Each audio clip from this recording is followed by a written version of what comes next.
Right. ఇప్పుడు తీపిగా ఉంటుంది, ఫర్ ఎగ్జాంపుల్ అన్నం తీపిగా ఉంటుంది, కానీ దాంట్లో మంచి మసాలా వేసుకొని ఘాటుగా తింటే ఉంటారు, పిత్తం పెరుగుతుంది.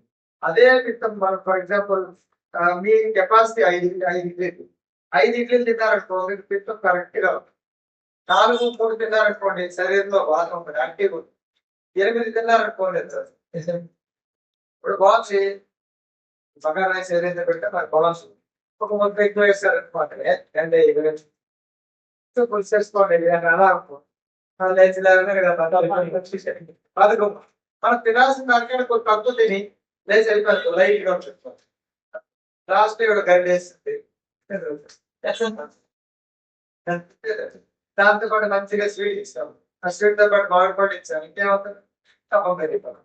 అంటే ఇంతే, తినాల్సిన దానికంటే ఎక్కువ తింటే కప్పం, తినాల్సిన దాంట్లో తక్కువ తింటే ఎంత తినాలో అంతే తిని తెలుసుకుంటే కరెక్ట్ గా అన్ని తినాలి.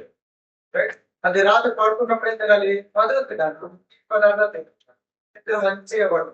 రాత్రి పూట మళ్ళీ కారం తినాలనుకోండి పెరిగి గ్యాస్ వస్తాం. అంటే